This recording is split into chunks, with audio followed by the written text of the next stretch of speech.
Salut à tous et à toutes et bienvenue dans ce nouvel épisode de podcast, le podcast du site Mighty dans lequel on va parler de comics et de super-héros. Je suis Neuzibert, si vous connaissez le site, vous devez voir à peu près qui je suis, sinon enchanté de vous connaître. Et comme dans les précédents numéros du podcast, je suis tout seul, confinement, Covid-19, tout ça. Vous connaissez la chanson. Voilà, et donc comme les 2 dernières semaines, je vais vous proposer de faire un petit tour de ce que j'ai lu cette semaine. Je vais vous dire ce que j'ai lu, mais aussi bien sûr, bien évidemment, ce que j'en pense. Voilà, du coup, pas, il y a quand même des nouveautés cette semaine, puisque on a eu droit à une grosse sortie surprise cette semaine sur un site indépendant. Euh, donc ça c'est plutôt bien, ça s'appelle Friday, et c'est l'œuvre commune de Ed Brubaker et Marcos Martin. Ed Brubaker, scénariste, euh, connu notamment pour Captain America, le soldat de l'hiver, et le dessinateur Marcos Martin, qu'on a vu récemment, par exemple, sur Amazing Spider-Man. On voit faire beaucoup de couvertures pour les comics américains. Friday s'est publié en fait en version numérique sur une plateforme indépendante qui a été co-créée par Marcos Martin justement. Cette plateforme, elle s'appelle Panel Syndicate. En fait, on peut même parler d'éditeur. En fait, c'est tout simplement des comics numériques créés de manière complètement indépendante et dans lesquels en fait bah, qui sont en fait distribués euh, un peu comme comment dire en fait ils sont distribués sans DRM et vous payez le prix que vous voulez en fait pour les obtenir, donc sans PDF, sans CBR, etc. Vous pouvez l'acheter en numéro ou en album. Voilà. Donc c'est une plateforme sur laquelle en fait la distribution est comme vous le voulez en fait. Soit vous lisez par issue comme les comics habituels, soit par album, soit vous mettez le prix d'un issue complètement normal, soit vous ne payez pas, soit vous mettez plus cher. C'est comme vous le sentez. C'est du numérique. Sachez que souvent les comics sortent ensuite en version album papier. Voilà. Souvent c'est lié au succès du titre et à la bonne volonté à la bonne volonté. Comme le peut surtout les auteurs impliqués. Sur cette plateforme Panel Syndicate, on a eu notamment enfin, il y a eu des super trucs qui sont sortis. Il y a un truc qui s'appelle Univers, qui est sorti chez Dargo. J'ai oublié le nom de l'auteur, c'est un auteur espagnol. Il y a beaucoup d'auteurs espagnols sur Panel Syndicate parce que Marcos Martin est espagnol lui-même et du coup il invite ses potes à venir. Il y a Black Hand and Iron Head de David Marquez qui est très très bien aussi. Et il y a surtout en fait des collaborations Brian Cavogan et Marcos Martin, soit donc Barrier, c'est la dernière production qui sont sorties ensemble, et The Private Eye, chef-d'œuvre absolu. Voilà. Donc Friday rentre aussi dans, mais aussi édité en fait chez Panini Syndicate, donc, et rentre aussi en fait dans le même format que les titres que je viens de citer, ce qui n'est pas un format obligatoire, hein, c'est un format italien, donc plutôt en vue paysage. Et c'est pas un format obligatoire sur Panini Syndicate, c'est au bon vouloir des auteurs. Et Marcos Martin a l'air d'apprécier énormément ce format, ça lui va très très bien. Même si là pour le coup on a vraiment un découpage de 2 pages collées l'une à l'autre. Donc voilà, c'est un petit détail. Mais c'est pas si grave parce que en fait les pages sont déjà très très jolies à voir.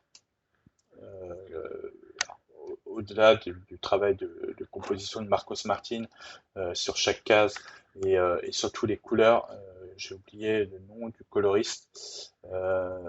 J'ai essayé de retrouver ça vite fait. Hop. Munsa Vicente, donc c'est le coloriste en fait habituel de Marcos Martin sur les productions Pana Syndicate. Et c'est plutôt très très joli de travail artistique, mais en plus la composition de chaque page est vraiment bien foutue aussi.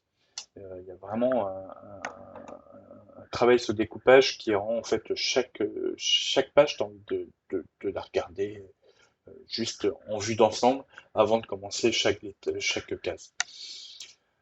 Du coup, c'est l'histoire de Friday. C'est une jeune femme qui vient de partir au collège et qui retourne dans sa ville natale, retrouver son meilleur ami avec qui elle allait enquêter dans les bois sur des histoires mystérieuses. Donc ça, c'était avant et maintenant elle est partie au collège. Et il s'avère que Lancelot, son meilleur ami, la rappelle et pour enquêter. Et en fait, au début, c'est un peu chelou. On va vite découvrir qu'il se passe vraiment quelque chose dans cette forêt. C'est assez intéressant, intriguant. La forme de l'histoire, en tout cas, est intéressante. Et puis, comme je disais, c'est très très beau. Donc, joli coup de cœur. Paula et Kevin l'ont lu, ils l'ont adoré, ils l'ont mis en coup de cœur de la semaine. Donc, ça a été publié samedi et sur le site. Et j'avoue, j'ai hésité. Moi, j'ai préféré en fait mettre du coup, c'est ma deuxième lecture, Devlin Vote de Alex Scott et Mike Dowling. En fait, j'ai mis Judge Red Magazine numéro 419. Comme ça me permettait de présenter à celles et ceux qui ne font que lire le site et pas écouter de podcast, parler un peu de Judge Red Magazine. Mais clairement, je lis pour Devlin Vote. Donc, Judge Red Magazine est tout comme True Season AD, donc les magazines, les périodiques de Rebellion Comics, enfin de True Season AD en Angleterre, sont disponibles en fait via l'application. Euh, Via l'application True Season ID, en fait, et il suffit tout simplement de payer le prix de l'épisode. Euh, c'est 6 livres pour Judge Red Magazine, donc ça fait un peu plus de 5 euros, il me semble, pour voilà. Et donc c'est en format, ensuite c'est en format propriétaire que vous pouvez lire sur l'application. Voilà. Du coup, il y a beaucoup de contenu en fait dans Judge Red Magazine. Il y a notamment en fait une BD de. Il y a mon micro qui se casse, la figure. Alors, excusez-moi. Donc, il y a beaucoup de contenu en fait dans Judge Red Magazine. C'est pour ça qu'il est un peu cher entre guillemets. Il y a notamment en fait une BD d'Adam Knight et Phil Whitsley qui déboîte visuellement parlant et Abnett met vraiment en valeur en fait son artiste. Du coup, il y a très peu de dialogue entre guillemets et ça déboîte. Mais clairement, moi, mon coup de cœur, c'est l'histoire de Les Scott et Mike Dowling, Devlin Vote, qui est donc un enquêteur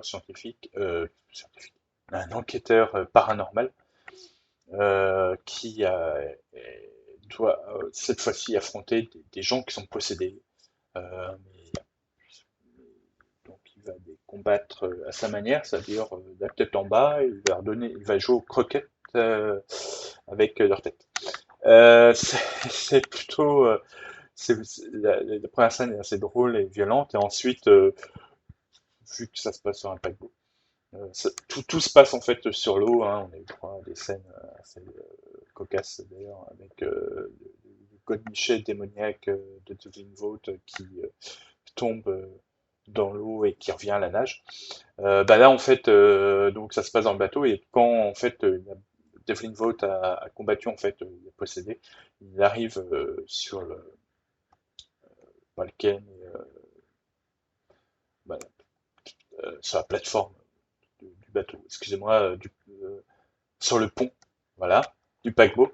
Et là, en fait, il va affronter le grand méchant de l'histoire qui est complètement nul. Et ça donne des scènes qui sont en même temps super drôle et en même temps avec beaucoup de tension. C'est un peu bizarre. Et c'est un peu tout le paradoxe en fait de Alex Scott dans cette histoire, c'est qu'en fait ça arrive à être super drôle et quand on regarde en fait et quand on lit, et ben en fait il s'avère que il y a une tension, il y a un truc qui se crée et c'est franchement une grosse réussite. Très très bonne claque pour moi, je conseille fortement. Voilà, donc ça c'était les deux nouveautés que j'ai lues cette semaine. C'est déjà pas mal. Un peu de nouveautés. Le reste, en fait, bah, je les avais déjà lus avant. Là, je vais parler que des comics, parce que voilà, on parle pas que de comics dans le podcast, vous le savez.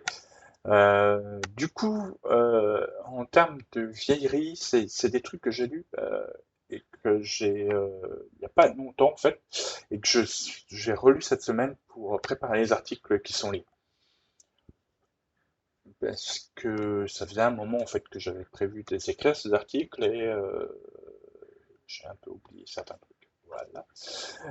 Du coup, j'ai relu cette semaine All New Ultimates de Michael Fife. Je sais pas comment ça se prononce. Amilcar Pina et Giannis Minogiannis. Euh, j'ai toujours l'impression que c'est un troll son nom. Désolé, Giannis Minogiannis. C'est toujours bizarre en fait de voir Giannis dans le nom et dans le prénom en même temps. Bon, bref.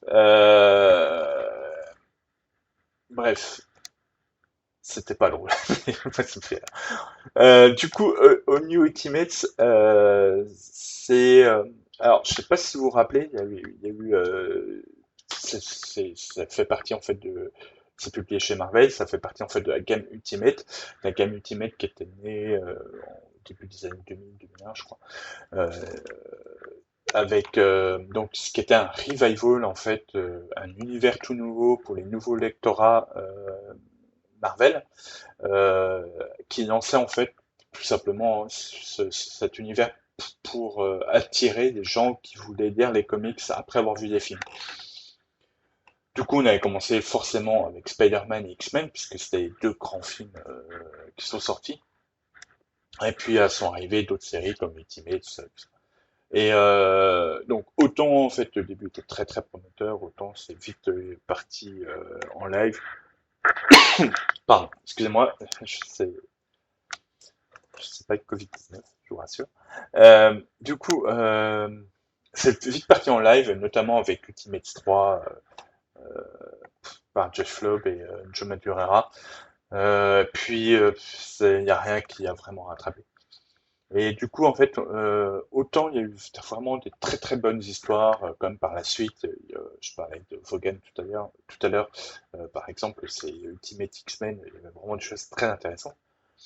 Autant en fait, il y a eu un petit problème je pense, côté éditorial, puisque en fait finalement le, les- le nouveau lectorat qui était attiré a finalement plus succombé au plaisir de l'univers Marvel régulier qu'à l'univers Ultimate. Donc voilà. Et du coup, en fait, à chaque fois, on voyait que Marvel essayait de relancer en fait l'univers Ultimate en sachant que c'était plus destiné à un public finalement celui qui a lu depuis le début et qui s'est accroché à cet univers. Et puis donc dans cette vague d'essayer de relancer en fait cet univers qui tenait beaucoup quand même à Ultimate Spider-Man Michael de Brian Michael Bendis, excusez-moi, euh, est né un événement qui s'appelle Cataclysme, qui était donc une conséquence, voire la seule conséquence de Age of Ultron, qui était lui un événement de l'univers régulier. Oui, c'est compliqué. Et donc dans lequel en fait Cataclysme, il y a le Galactus de l'univers régulier qui arrive dans le monde Ultimate et qui dit ah ici je peux manger tout le monde donc je ne peux pas me priver. Du coup après le Cataclysme, il y a une dissolution des Avengers, enfin des Ultimates, pardon. Et l'univers en fait Ultimate est modifié côté éditorial, c'est-à-dire qu'on a droit à trois nouvelles séries. Une nouvelle série Ultimate, Ultimate Spider-Man avec Miles Morales, qui était déjà dans le rôle de Spider-Man depuis quelques temps déjà, depuis au moins un an. C'était Ultimate FF, il me semble, euh, qui était lancé en même temps. Et puis All New Ultimates, qui est donc euh, les Ultimates, mais plutôt en mode série de Brian Michael Bendis, c'est-à-dire qu'il y avait vraiment tous les personnages de la série réguliers en fait, la série Ultimate Spider-Man. Et du coup, je cherche le casting parce qu'il est intéressant. Euh, du coup, on retrouve en fait donc Spider-Man dans cette équipe, Miles Morales, Cloak Dagger, Kitty Pryde, Bombshell et Jessica Drew, donc Spider-Woman, qui en fait prend l'alias de Black Widow. Et ça fait en fait un truc un peu étrange parce que c'est vraiment une série teenagers qui change complètement en fait de ligne directrice par rapport à ce qu'on lisait en fait avant sur Ultimates, où les Ultimates avec Iron Man, Thor, etc. Combattaient principalement des menaces terroristes internationales, des menaces extraterrestres, euh, le fameux Galactus, voilà. Et là, en fait, on a vraiment des teenagers qui combattent en fait des criminels, j'allais dire lambda, mais c'est pas, enfin voilà, c'est plus des ennemis de Spider-Man que des menaces interstellaires. Et alors, je sais que Twan Reynolds avait détesté en fait ce qu'il avait lu. Alors que en fait, c'est vrai que le premier épisode est déstabilisant parce que c'est très bavard et que les choix en fait faits comme le revamp des Serpent Society en version euh, gang punk un peu bizarre. Euh, mais il s'avère en fait que la série est assez incroyable en fait. Il y a 13 numéros. Et les 13 numéros en fait s'enchaînent et ne s'ensemblent pas. L'action est efficace, les personnages sont hyper bien développés et exploités. Il y a vraiment une mise en avant de Bombshell, qui a l'air d'être le personnage préféré de FIFA, le scénariste. Euh, c'est un titre qui est complètement urbain, qui ressemble en fait en rien à ce qu'on pouvait lire en fait dans les séries Ultimate avant, en rien dans ce qu'on pouvait lire en fait chez Marvel. C'est vraiment en fait ce qu'on pourrait appeler les prémices des Defenders, euh, la version Netflix en fait de Defenders. C'est-à-dire vraiment avec cette équipe qui n'est pas des super-héros qui combattent des aliens et des multinationales, qui sont vraiment en fait des héros du quotidien qui doivent affronter des menaces qui déjà leur échappent, mais qui restent en fait des menaces beaucoup plus réelles, beaucoup plus ancrées dans nos sociétés.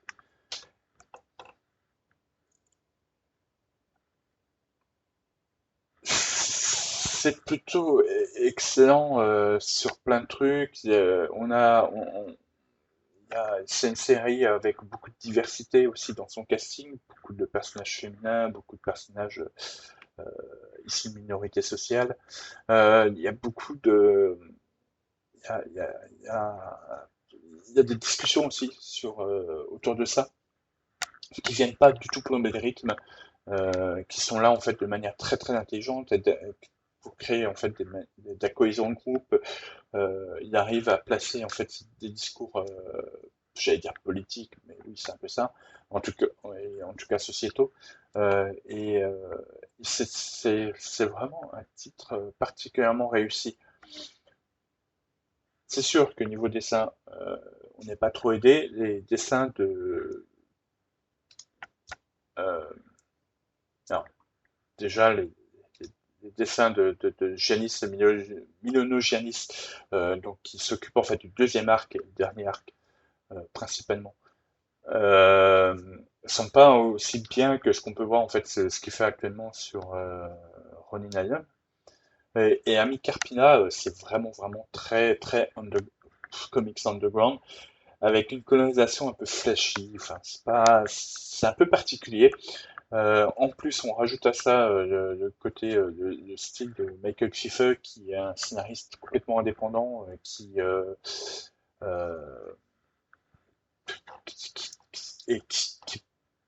sincèrement, en fait aucune concession, en fait. Dans ce qu'il fait, c'est cru, c'est violent, c'est fun, ça parle de cul. Enfin, c'est assez incroyable. Et j'aime beaucoup ce qu'il fait. C'est cet auteur sur Copra, en fait, qui est une série super-héroïque, qui est complètement à part aussi, qui est publiée chez Image Comics. Euh, et, et en fait, on retrouve vraiment en fait ce talent. Voilà. Alors, faut mettre un peu de temps pour rentrer dedans, mais une fois qu'on est rentré dedans, c'est difficile de lâcher. C'est vraiment un titre qui a été, au New Ultimates, qui a été sous-estimé et qui a vraiment été intéressant. Ensuite, bon, voilà, il s'avère que c'est un peu ce genre de série prise de risque de la part de Marvel qui ne peuvent pas durer plus de 12 ou 13 épisodes parce que manque d'audience. Aussi parce que tout simplement c'était clairement une période un peu tampon. On savait que de toute façon l'univers Ultimate allait à sa fin. Secret Wars arrivant peu de temps après, ça annonçait vraiment la fin de cet univers. Du coup, c'est un peu, ça aurait mérité en fait d'être un peu plus développé ou un peu mieux géré côté éditorial pour que l'ampleur prenne complètement et que ça fasse vraiment maxi-série qu'on aurait satisfaisante en fait, pour qu'on aurait pu continuer à suivre sans problème. Voilà. C'est jamais trop pensé comme ça, je sais pas trop pourquoi. Bref. Donc petit regret sur la fin de la série, mais vraiment très intéressant. Autre titre que j'ai lu il y a un petit moment et que je regrette de ne pas avoir lu avant, en fait, dans le sens où ça aurait certainement figuré sur mes coups de cœur de la décennie, voire de l'année. C'est une mini-série, qui était publiée chez Dynamite Entertainment, donc l'éditeur à qui on a qui édite en ce moment Red Sonja, Vampirella, Shadow, Green Hornet. Et dans son catalogue, en fait, donc c'est beaucoup de récup de vieux trucs. Il y a James Bond aussi en comics. Euh, je sais que les couvertures ne donnent pas spécialement envie parce que c'est vraiment des artistes un peu particuliers, c'est beaucoup de couvertures très sexualisées. Sincèrement, ça donne vraiment des trucs genre ah non, c'est pas pour moi. Voilà. Malheureusement, en fait, je trouve que c'est pas un très bon indicateur des séries, parce que, en fait, par exemple, James Bond par Ridley Scott ou James Bond par Vita Yaga euh, sont, sont très étonnants comme série, et ils sont pas du tout à l'image des couvertures. Et Peter Cannon Thunderbolt, en fait, à la base, j'étais pas trop parti pour le lire parce que justement les couvertures étaient moches. Et voilà. Pas toutes, en fait, justement, c'est ça le truc, c'est que en fait, dans les variant covers, il y a une superbe couverture de Christian Ward, cet auteur qui a bossé notamment sur Thor et comme on voit sur Invisible Kingdom, et, et sur l'excellent Black Bullet, Flèche Noire en français. Euh, la couverture était magnifique. Et les couvertures de Caspar Winchguard sont pas forcément les plus attrayantes. Donc Caspar Winchguard, pardon, son nom est hyper compliqué. C'est l'artiste qui fait des pages intérieures. Et ces couvertures sont pas forcément les plus attrayantes possibles. Mais bon, il y avait Kieran Gillen. Et ensuite, le truc, c'est que j'ai appris par la suite que Gillen se permettait en fait d'utiliser le personnage pour raconter une histoire méta. En fait, pour Thunderbolt, en fait, c'est le personnage qui a inspiré Ozymandias dans Watchmen. En fait, à la base, Watchmen était prévu pour réutiliser des figures connues de, j'ai oublié le catalogue, d'un Charlton Comics, voilà. Charlton Comics et qui a été en fait racheté par DC et donc Alan Moore voulait réutiliser en fait les personnages de Charlton Comics, dont Thunderbolt, dont Blue Beetle, dont The Question, pour faire son histoire. Sauf que bon, il y avait Crisis on Infinite Earth qui arrivait et du coup dans lesquels étaient utilisés justement les personnages Blue Beetle, tout ça. Et que justement en fait DC a demandé à Lamour de changer les personnages et de créer ses propres personnages. Et ce qui est intéressant, c'est qu'en fait Guilhem revient en fait sur les origines entre guillemets de Thunderbolt, c'est-à-dire que il revient à un personnage, c'est censé être le personnage le plus intelligent sur Terre, mais c'est un personnage qui est plutôt lumineux, plutôt positif, et en fait il va combattre un double venu d'une terre parallèle qui s'avère être finalement euh, Ozymandias, version déguisée de Ozymandias. Et du coup, en fait, Guilhem se permet en fait un discours méta en comparant en fait l'essence même euh, du, du comic book de Charlton Comics et comparé à la version Grim and Gritty de Watchmen, tout en apportant en fait de la rayonnance des comics actuels. Ce qui donne un truc un peu, moi je trouve complètement fou avec vraiment des super trucs, des sous-textes hyper intéressants. On se retrouve avec Peter Cannon qui traverse en fait finalement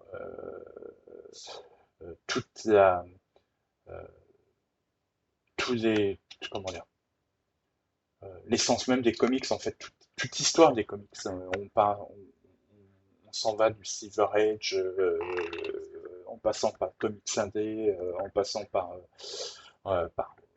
Watchmen. Donc.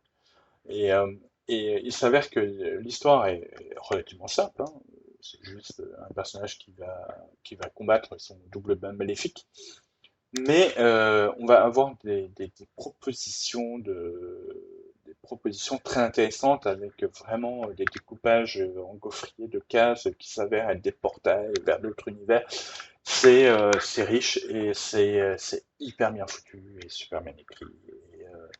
Et même si les couvertures de Caspar Witchguard, pardon, sont pas attrayantes à l'intérieur, c'est plutôt très chouette ce qu'il offre, voilà. Du coup, je conseille fortement Peter Cannon Thunderbolt. Donc, je vais en faire la critique sur le site plus en détail. Et ce sera certainement moins assuré et mieux expliqué que ce que je l'ai fait. Mais je vous conseille fortement. Enfin, on termine avec le titre que je lis depuis quelques temps et dont je vous parle toutes les semaines, One Piece de Ichiro Oda. Euh, donc là, c'était les volumes 4 et 5 que j'ai lus, avec combat sur une île, avec avec des pirates qui s'inspirent, qui ont les pouvoirs de chats en fait, et qui s'inspirent de chats. Donc ils ont des griffes des regards hypnotiques. Il y en a un qui est tellement silencieux qu'il fait pas de bruit quand il se déplace. Il y a des pattes de velours. Voilà, et c'est complètement fou avec des idées à la con. Pardon. Des idées à la con. Non, en plus ça marche bien. Où en fait il y a toute une bande de pirates qui essaient d'attaquer un village et en fait les héros se mettent en haut d'une pente et en fait ils essaient de maintenir en bas de la pente les pirates ennemis. Ce qui fait que tout combat se retrouve sur la pente. Voilà, c'est hyper bien foutu. Il y a des moments qui sont drôles, il y a des moments qui sont vraiment what the fuck. Il y a vraiment des super beaux panels à des moments donnés. Oda faisant vraiment en fait des choix efficaces de découpage pour aller rapidement sur ces pages et créer d'action et le faire en fait de manière quand même assez lisible et va prendre du temps sur certaines pauses qu'il estime plus importantes et vraiment en fait il arrive à toujours faire des choix assez intelligents en fait dans ses pages et son dessin pour raconter une histoire qui est vraiment efficace. Je pensais pas me prendre autant de plaisir et autant complimenter One Piece parce que pour le peu que j'avais vu avant, en fait, c'était un peu what the fuck. C'est toujours what the fuck, mais c'est what the fuck vachement bien. Voilà.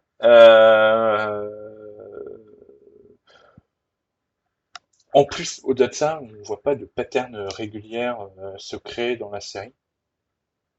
J'ai pas du tout l'impression, en fait, j'ai vraiment l'impression que ça va être complètement freestyle jusqu'à la fin. Il faudra voir ce que ça donne, hein. Peut-être des répétitions, des choses comme ça, mais sur quasiment 1000 chapitres, je pense que ça va venir.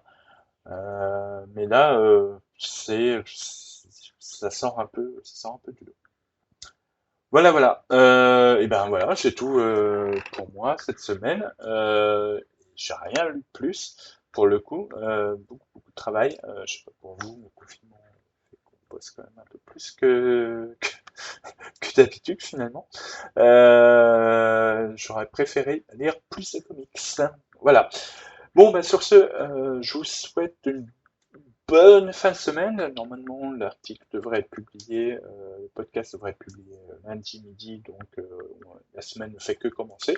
Je vous souhaite donc une bonne semaine et je vous dis à tout bientôt et lisez de bons comics. Allez, ciao!